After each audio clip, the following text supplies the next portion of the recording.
Olha, você sabe o que é probabilidade pré-teste e pós-teste? Se você não sabe, vem comigo, eu vou te explicar o conceito e como aplicar isso aqui na medicina clínica, dentro da cardiologia e outras especialidades. Então, imagine a seguinte população, olha aqui, ó. 1.000 pessoas, tá bem? 5% delas têm angina estável, 95% não tem. Então, você quer simplesmente saber quem tem e quem não tem doença arterial coronariana obstrutiva, tá certo? Você sabe que a prevalência naquela população é de 5%, mas você não sabe quem é quem. Então, vamos aplicar um teste diagnóstico nessa população e ver o que acontece? Lembrando que o intensivo de ECG não está afiliado às instituições onde trabalho, viu, pessoal?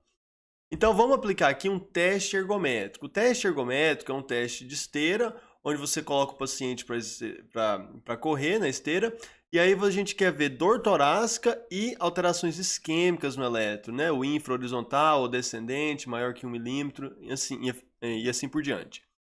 Então o teste ergométrico é um teste relativamente bom, relativamente barato, só que ele tem sensibilidade e especificidade razoáveis, mas não são extraordinárias. Então, na verdade, é um pouco inferior a 80%, mas para o teste que a gente está fazendo aqui, para o nosso exercício, a gente vai utilizar 80% de sensibilidade e 80% de especificidade. Então, a gente vai chegar naquela população que tem uma prevalência de 5% de angina estável e vai aplicar o teste ergométrico para todo mundo. Então, das 1.000 pessoas, a gente sabe que 5%, né, a prevalência de doença arterial coronariana obstrutiva. Então, 50 das 1.000 pessoas têm doença arterial coronariana obstrutiva. A gente só não sabe quem, é isso que a gente quer saber. 950 não tem doença arterial coronariana obstrutiva, tá joia? Aí a gente aplicou o teste para todo mundo, pessoal. Entre os 50 com doença, quantos vão testar positivo? Essa é a definição de sensibilidade. Então, a sensibilidade de um teste é a capacidade de diagnosticar positivo aqueles que têm doença. Tá bem? Então, entre os 50 que têm a doença em questão, que é a doença arterial coronariana obstrutiva, 40 vão testar positivo porque a sensibilidade do teste é de 80%. E especificidade, pessoal, é a capacidade de um teste diagnóstico excluir doença, ou seja, dar um resultado negativo em quem não tem a doença. Então, se eu falo que a especificidade de um teste é 80%, significa que entre aqueles que não têm doença, no caso 950, 80% deles vão testar negativo, no caso 760. Os remanescentes, os 190, vão ter um resultado que é um falso positivo. Ou seja, eles têm um teste positivo apesar de não terem doença arterial coronariana obstrutiva. Por que isso acontece, pessoal? Porque são limitações do teste.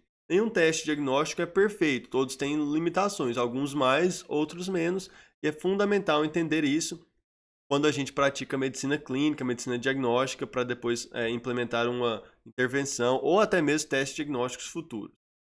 Tá bem? Então, olha o problema aqui, olha. O problema é que dos 230 que testaram positivo, apenas 40 de fato têm a doença. Apenas 40 têm a doença. Então, a gente tem aqui o que a gente chama de valor preditivo positivo muito baixo. Na verdade, ele é apenas 17%. O que é o valor preditivo positivo? Entre quem testou positivo, quantos têm a doença? Porque de antemão, a gente não sabe quem tem doença e quem não tem. A gente não sabe quem são essas pessoas e essas pessoas. A gente sabe quem testou positivo e quem não testou. E aqui o nosso valor preditivo positivo é muito baixo, é de 17%. 40 de 230 apenas que testaram positivo, apenas 40 deles têm de fato a doença arterial coronariana obstrutiva. Então, pessoal, isso é o que a gente chama de probabilidade pós-teste. A probabilidade pós-teste de ter a doença entre quem testou positivo é apenas 17%. Compare com a probabilidade pré-teste. O que é a probabilidade pré-teste? Apenas a prevalência naquela população. Então, a probabilidade pré-teste era 5%. Agora o paciente testou positivo e a probabilidade pós-teste ainda é muito baixa, é 17%. Então é um teste que não ajudou muito. Mesmo o resultado positivo nessa população é muito mais provável de ser um resultado falso positivo do que ser um resultado verdadeiramente positivo. Qual que é a implicação disso, pessoal? Qual que é a importância disso em medicina clínica, medicina diagnóstica? A importância disso é que a gente não faz testes diagnósticos em pacientes com baixíssima probabilidade de pré-teste. Então, olha um exemplo aqui, ó. Você tem uma mulher jovem de 23 anos com dor torácica atípica. Essa mulher tem a probabilidade de pré-teste de doença arterial coronariana, ou seja, qual que seria a prevalência de doença arterial coronariana em uma população de mulheres jovens de 23 anos com dor torácica atípica? Seria baixíssima, seria muito menos que 5%, seria menos que 1%. Então, nessa população de mulheres jovens de 23 anos com dor torácica atípica, a gente não quer fazer nenhum teste diagnóstico para doença arterial coronariana obstrutiva.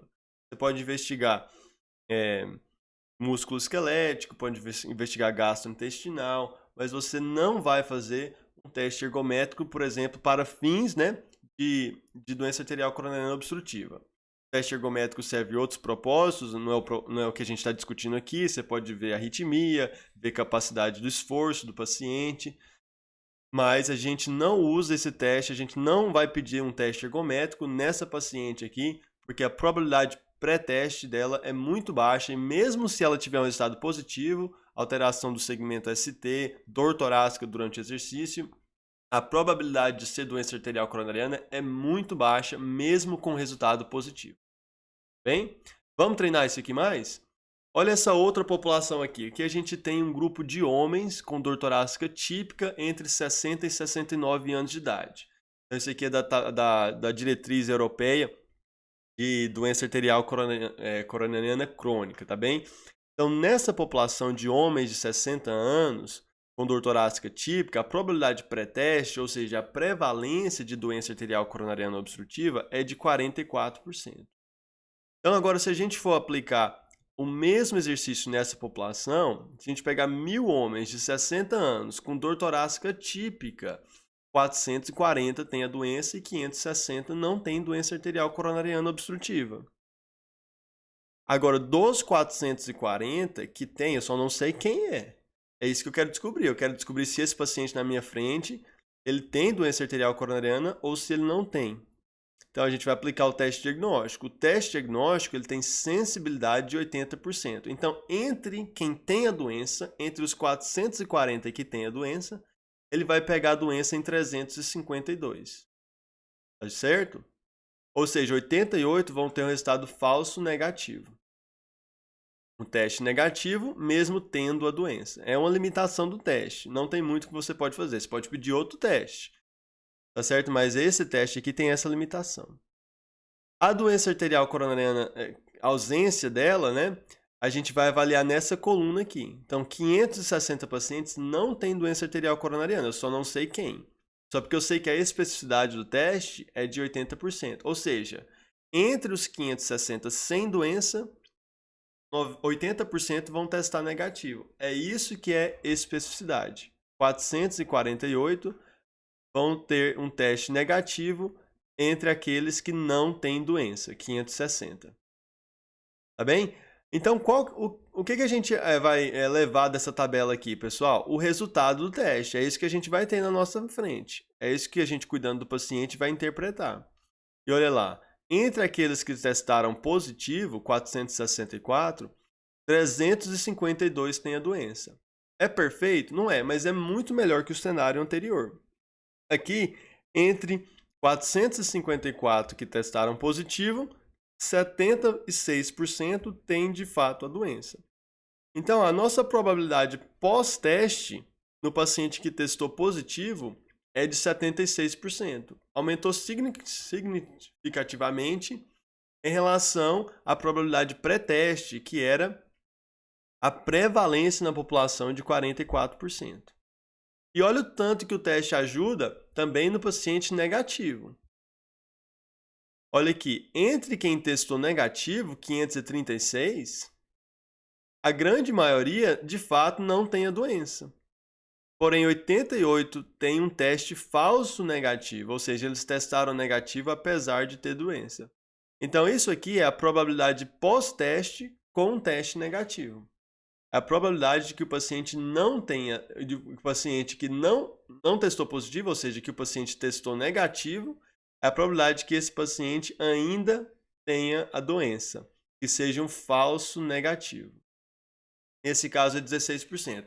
Então o teste levou a gente de 44% antes, que é a probabilidade pré-teste, para 16% se o teste é negativo, ou para 76% se o teste é positivo. É perfeito? Não é, obviamente. Mas é um teste aqui que tem uma utilidade.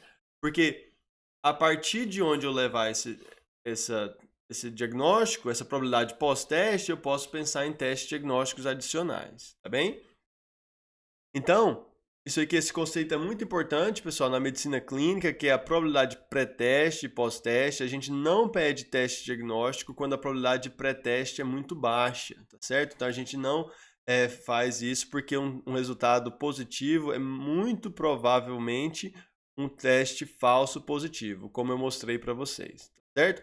Então muito obrigado por terem acompanhado aqui, compartilhe o vídeo, dá o like aí e compartilhe intensivo com seus colegas, tá certo? Muito obrigado pela atenção e até a próxima.